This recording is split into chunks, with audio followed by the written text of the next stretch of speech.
Much of what happens in the universe of Star Rail revolves around the very gods that supposedly run it, the Eons. They are central to the story, and pretty much every major event involves them or their followers in some capacity. In the current setting, however, most of the Eons have been around for several Amber eras, and by this point, they are an accepted fixture. But does this mean that we won't ever see a new Eon enter the setting? Will there ever be an Eon of Death or Chaos, or maybe an Eon of Donuts? Well, I happen to think that in the current story, there are signs or hints that we might see a new Eon appear, but how likely is this prediction? That's what we'll be talking about in this video. Before we discuss that in further detail though, if you want to see more Honkai Star Rail content, do consider subscribing to the channel.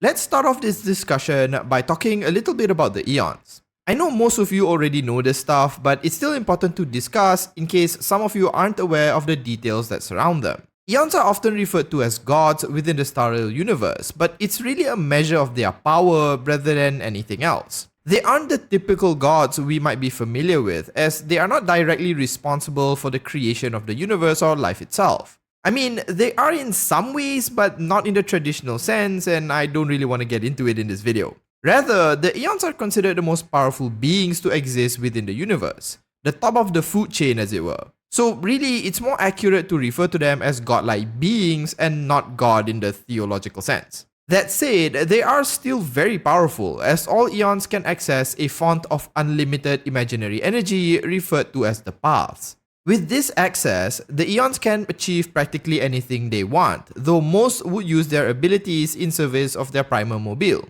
The Eon of Preservation, for example, would only use its powers to preserve the universe, while the Eon of Destruction would use theirs to destroy things. Another thing we need to briefly talk about is how Eons are created. This is going to be a far quicker explanation because, truth be told, we don't really know how the Eons come into being. Because of the way the paths work, however, we can kinda sorta guess.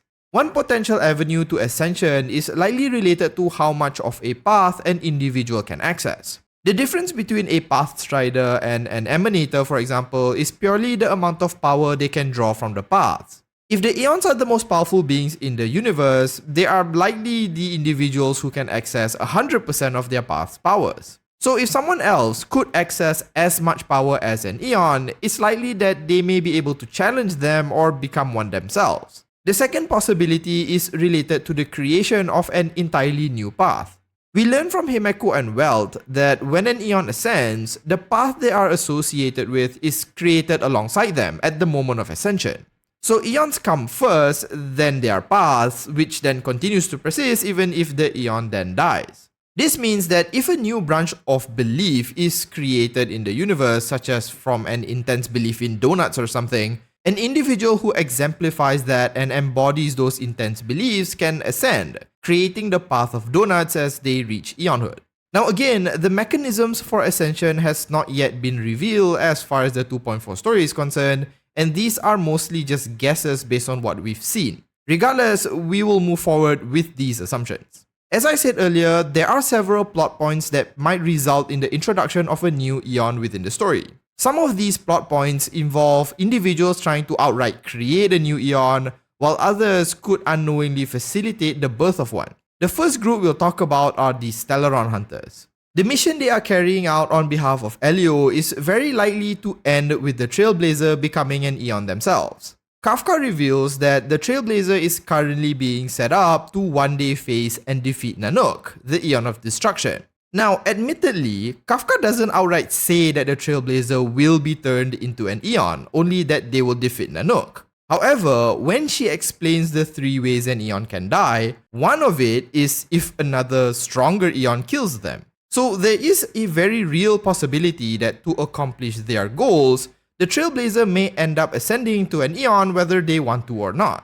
There's also a lot of discussions about how the Trailblazer may end up becoming the next Akavili, so if this turns out the way we expect it to, then we might see a new Eon brought into the current setting. Whether or not that would mean we get a free 7-star character, who can really say? Aside from the Stellaron Hunters, there is another group whose activities are related to the Eons and their origins. I'm talking of course about Herta and the Simulated Universe project team. Herta's main goal, as far as we know, is purely theoretical in nature, as she just wants to understand the origins of the Eons. Skrullum and Stephen Lloyd likely share the same motivations with Herta as well. On the other hand, their fourth member, Ruan has more practical applications in mind. You see, Ruan not only wants to understand the mechanisms of Ascension, she wants to outright create an Eon or become one herself.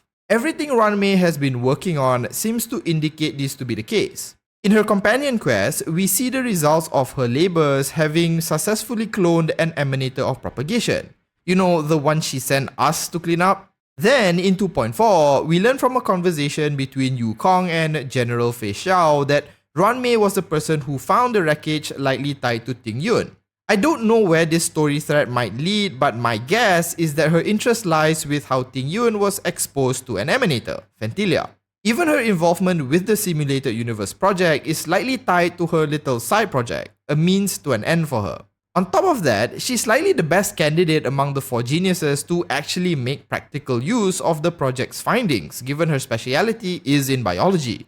Given how close she is to achieving her goals, unless she's stopped by someone like Polka Kakamon or something, Ruan is very likely to come out of this having created a new Eon, or at least bringing a long dead one back to life. Now, so far, we've talked about two examples where an Eon might be artificially created rather than naturally forming. The Stellaron hunters want to forcibly ascend the Trailblazer, supposedly, and Ruan is looking to clone or make herself into one. While it's certainly possible that both these things lead to the creation of a god, based on how the paths work, there is a few other possibilities. From what we know with the existing Eons, it's been suggested that the creation of an Eon can be triggered by human experiences or events. Nanook was once said to be a mortal who lived through a chaotic time on their planet Adlivun, which made them realize how existence was a mistake and sought to correct it by destroying everything. Lan, on the other hand, was said to have ascended as it wanted revenge after the Plague Author destroyed their planet. So, circumstances within the universe may cause an Eon to be born from a mortal, if these stories are to be believed. Perhaps a cataclysmic event takes place that leads to the creation of an Eon of apocalypse, or perhaps immense drought or disruption of food supply births the Eon of famine. It's certainly possible that within the story, we might experience such an event, and therein lies the possibility of a new Eon being born. On the other hand, a cataclysm or great upheaval may not be the only reason for ascension. Since we know that the Eons are those that can access more of a path, what would happen if an emanator slowly gained more and more access to a path they follow? Would this naturally make them an Eon? I happen to think that there is some other factor at play here, such as perhaps a Stellaron, but if there isn't and it's all about accessing the path, then it's very likely an emanator could rise to the level of an Eon. I mean, we have only very recently started meeting some of these emanators within the story, and those that we have met are exceptionally powerful. So imagine if we met one sometime down the line that was truly in tune with their path, an individual that could access almost 100% of it. I would imagine that this individual would become strong enough to even challenge or rival an existing Eon. On top of that, we happen to know that certain individuals such as Acheron or the Stellaron hunters are actively trying to remove certain Eons. So if they succeed, perhaps a power vacuum would exist and an emanator could ascend to fill those positions. While all these ideas are feasible, it's ultimately all just random speculation. There is still much we don't know about the larger picture of the story, and it's certainly possible that we witness a new Eon come to life, but equally possible that the 17 we currently see in game are all that we are ever going to get. Technically, there is already an Eon that would be born much later in the story, which is Terminus, since they are said to exist at the very end of time, so in a sense, we would eventually see the birth of an Eon.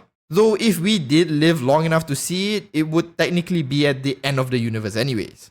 So to answer the question of whether we will see a new Eon appear in the story, my guess would be yes. The Eons are a central part of the story, and whether artificially or through natural means, there are plot points that indicate that it might certainly happen. The only problem is that if such a thing were to happen, would it ruin the balance of the story? Or would things just become batshit insane from that point onwards? That's a question for another day.